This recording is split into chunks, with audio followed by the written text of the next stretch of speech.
Roh Kudus ketika Dia turun dalam kehidupan kita, bukan hanya memberikan kita kuasa, bukan hanya memberikan kita kesembuhan, mukjizat, tapi ingat, esensi dari Roh Kudus adalah membuat kita bersukacita.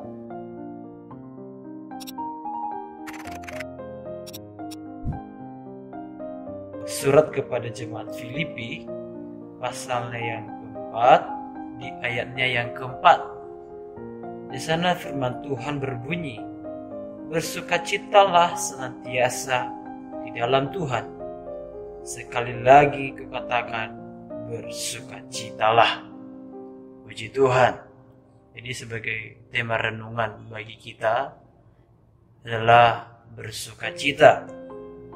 Saudara-saudara, kalau kita berbicara mengenai bersukacita, mungkin kita akan berpikir bersukacita itu biasanya orang alami di saat mungkin dia mengalami hal-hal yang baik atau menerima kebaikan-kebaikan atau dia sedang menikmati berkat yang baik-baik.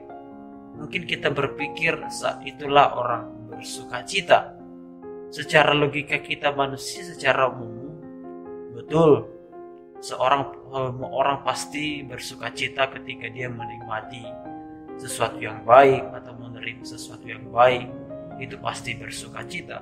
Namun dalam pandangan firman Tuhan bersukacita, saya akan mencoba mundur ke belakang dari situasi dari jemaat orang Filipi pada saat itu. Mereka sedang mengalami tekanan, bahkan juga sedang mereka menghadapi berbagai tantangan dalam mempertahankan iman mereka kepada Tuhan.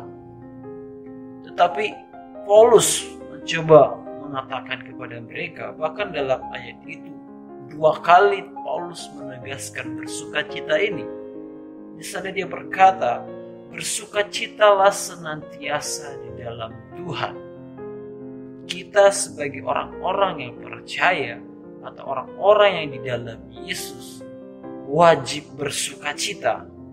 Paulus tidak memberikan alasan di sana harus bersukacita apabila situasi kita baik atau situasi apa saja, tetapi yang Paulus di sana cuma menulis bersukacita dalam Tuhan. Artinya apa? Tidak ada alasan bagi kita untuk tidak bersukacita. Jadi kita harus tetap bersukacita, baik tidak baik waktunya. Bahkan kedua kalinya Paulus menegaskan sekali lagi bersukacitalah. Karena kenapa kita harus bersukacita? Hari-hari ini adalah orang-orang pada umumnya miskin atau krisis sukacita. Untuk itu khusus kita sebagai anak-anak Tuhan yang percaya kepada Yesus, kiranya kita jangan menjadi sama seperti orang kebanyakan, tapi biarlah kita membedakan hidup kita, bahkan kita betul-betul menunjukkan kita bahwa kita adalah murid-murid Yesus melalui sukacita yang kita pancarkan. Karena kenapa? Ketika kita bersukacita, dalam ayat firman Tuhan dalam Amsal di sana tertulis bahwa hati yang gembira adalah obat yang manjur. Jadi ketika kita bersukacita, jiwa kita sehat, bahkan hidup kita diberkati, bahkan setelah itu kita pun bisa menjadi berkat bagi orang lain lewat sukacita yang kita tunjukkan kepada orang. Terlebih pada hari-hari ini adalah hari-hari malam pencurahan Roh Kudus, saudara-saudara. Ingat, Roh Kudus ketika Dia turun dalam kehidupan kita, bukan hanya memberikan kita kuasa, bukan hanya memberikan kita kesembuhan, mukjizat, tapi ingat, esensi dari Roh Kudus adalah membuat kita bersukacita. Untuk itu, biarlah saudara, apapun keadaan saudara yang menghadapi hari-hari ini, jangan mengurangi sukacita saudara. Ingat, ini adalah hari pencurahan Roh Kudus.